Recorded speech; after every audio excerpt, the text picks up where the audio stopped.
Chapter 19, A Man with a Van. The man with the van was short and chubby. He seemed to be rather fragile on footage that I was watching. His physical appearance didn't seem to be intimidating whatsoever. He even looked a lot younger than his bio said that he was. His actions, on the other hand, were some of the sickest things I've ever read in my entire life. I'm not sure how he could have managed to build up such an extensive criminal record with charges like these. I could only assume he manipulated the system using his mental illness as a scapegoat for these catastrophic crimes. I didn't have words for the photos my father had stored on the computer. It was gut-wrenching and I couldn't stomach looking at more than one of them. I only managed to get by the first photo because I couldn't make out what the image was from the start. When I came to grips with the fact that it was a child, I threw up in the bucket that was being used as a garbage bin sitting next to the desk. I had to get up and take a few laps around the basement before I grew back the guts to continue. Based on the history recorded in his bio, it all started when he was just a boy. Peter had sustained a lot of physical, mental, and sexual abuse as a kid.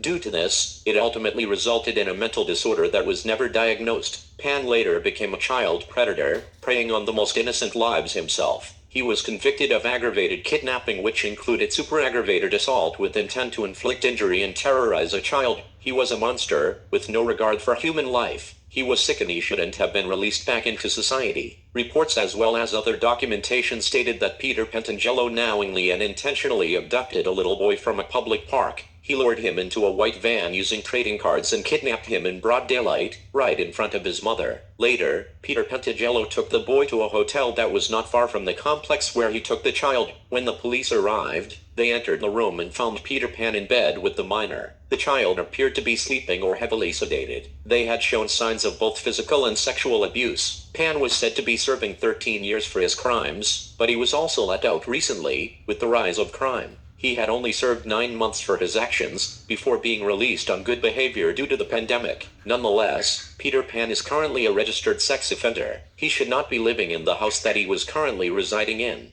Due to Megan's law, he's not supposed to be living anywhere near a park, a school, or anywhere children are regularly in attendance. However, based on my father's body cam footage, Peter Pan had not learned his lesson at all. When my dad kicked the door open to Peter's home and entered the premises, you could see the convicted molester on the couch through the body cam. Pan was laid up with a young male who didn't appear to be of legal age. It looked like they were both drinking alcohol and some other toxic beverages I had never seen before. The little boy was sound asleep on the couch, while Peter Pan looked terrified and began screaming when father entered. Oh my god, Peter shouted, with the voice of a little girl who just received a pony for Christmas. My father grabbed Peter by the neck, shoving him up against the wall before he muttered, "God won't save you," in a low-pitched tone. With the grip my father had on Peter's throat, he could no longer talk, let alone breathe. It sounded like he was trying to speak, but I couldn't exactly make out what he was saying. It sounded like, "Who are you?" but in a muffled manner. Pan kept trying to speak and my father kept tightening his grip on his voice box with every word. My dad continued to ignore his questions while he tightened his grip on Peter's throat, squeezing until his eyes began to close. Then, when his eyes failed to open again, my father took his hand off his neck and stepped back, allowing Pan to fall to the floor. While Mr. Pentangelo was down on the ground,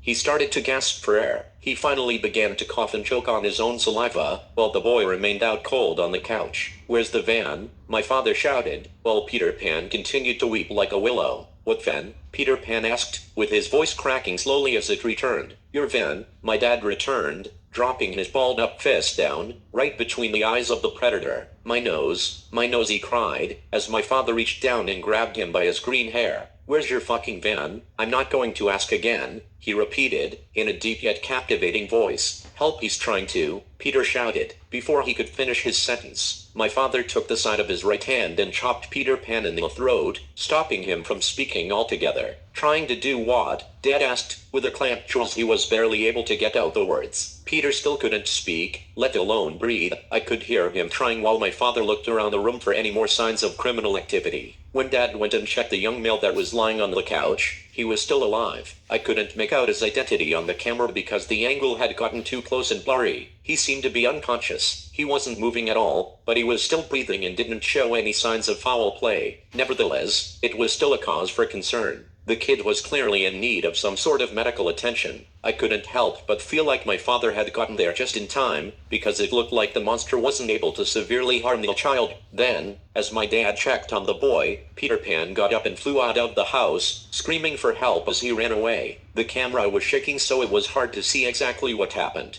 I started to get dizzy just watching the screen, but it wasn't long before the camera focused on the freak again. "Going somewhere?" my father asked, as he slammed the pervert down to the floor. "What do you want? What do you want?" Peter repeated, in a brittle voice, sounding nothing short of defeated. "The fucking van," my father replied. Peter finally understood what my father was talking about. He nervously explained that the vehicle he was looking for had been stolen by someone a while ago. He swore that he reported it to the police and everything. He even insinuated that he had a copy of it all. Mr. Pentangelo swore it was caught on tape from the door camera at the front of his house. He was trembling and seemed very distraught but didn't show any signs of restraint. He was so scared that he didn't appear to be lying. With that being said, my dad took him around the house. He made him show him the video that he gave to police, in regards to the van being stolen. Shortly after he saw the video, the story Pan told appeared to be true, but the whereabouts of the vehicle were still unknown. My father had seen enough. He stopped interrogating Peter Pan and took the footage from the theft of the vehicle, along with the recording of himself that was taken that night. When we realized he wasn't going to get anything else from the deviant, he knocked him unconscious with a move I couldn't see. Once Peter was out cold, my father dragged him outside, wrapped his arms behind his back and cuffed him to the railing on the outside of his apartment. He left him right in front of the camera where he could be seen by his own surveillance system.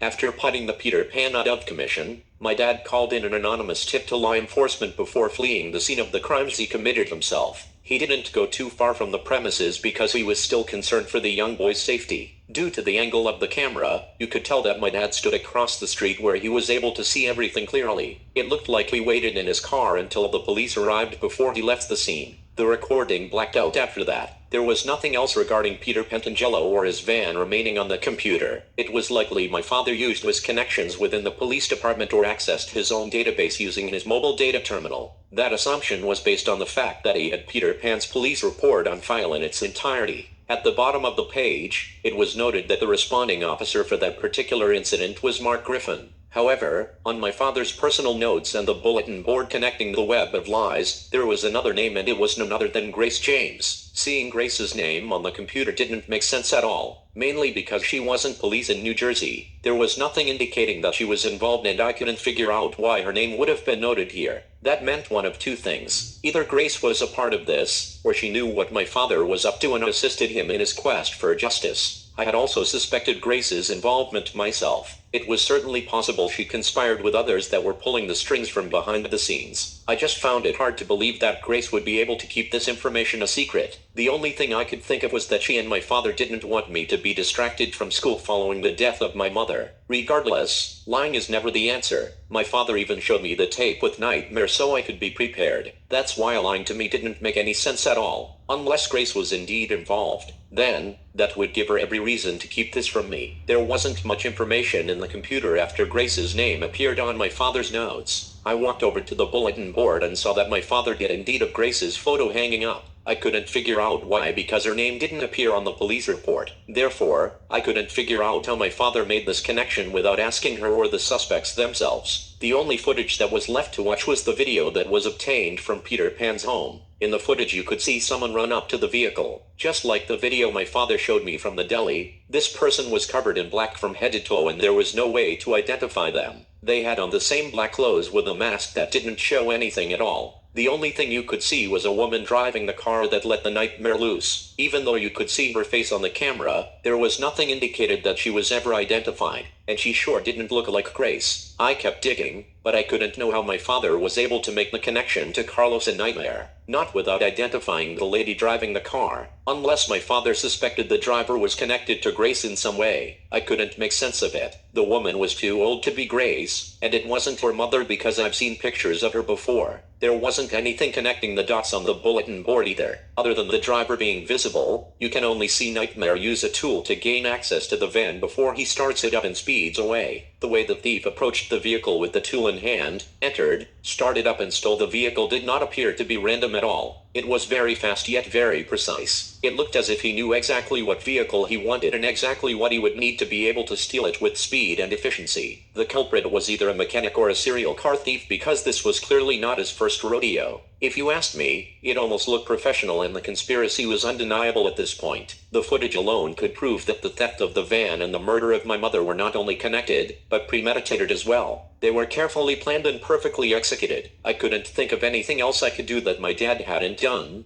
to make this case gain some traction. I figured we would be able to use all of this information as evidence towards my mother's homicide investigation, but the notes Dad left behind indicated it wasn't enough. Although the statements made by the culprits had proven to be true, their confessions would be considered to be made under intense duress, and due to the heinous methods my father used in order to obtain this information, it wouldn't hold up in a court of law. Still, the only thing that didn't make sense was Grace's involvement. There was no proof of such. Therefore, I could only assume she may be the missing piece to the puzzle. I could ask her, but I couldn't risk it without knowing her position in all of this. If she was indeed involved, then they would come after me once she finds out I'm now too privy to this information. There had to be a reason why my father kept this from me, and Grace seems to be the only common denominator now that the prince is out of the picture. She was likely still sleeping at the hotel, which would give me more time to try and make sense of all of this. Besides, I'm sure my father would have confronted her, had some shred of evidence proving her involvement. Based on the timeline of the documents submitted, it seemed he hadn't been able to make that connection either. I was lost and I was growing more impatient by the second. I could barely keep my eyes open and the brightness from the white background on the monitor was the only thing keeping me awake. I felt like I was running out of time. It seemed to be flying by while I was going through every single detail on the computer. I eventually noticed that the cameras had become a little bit brighter. The biggest star was soon to light up the sky and I couldn't dwell on it any longer. Grace would be waking up soon and checkout was at 11 a.m. Seeing as though she had to get up and go to work today, I don't think she would stay in that shithole any later than she had to. She hadn't called yet, which meant she was still asleep, and I thought of doing the same. There wasn't much else I could do with this hunger and lack of sleep.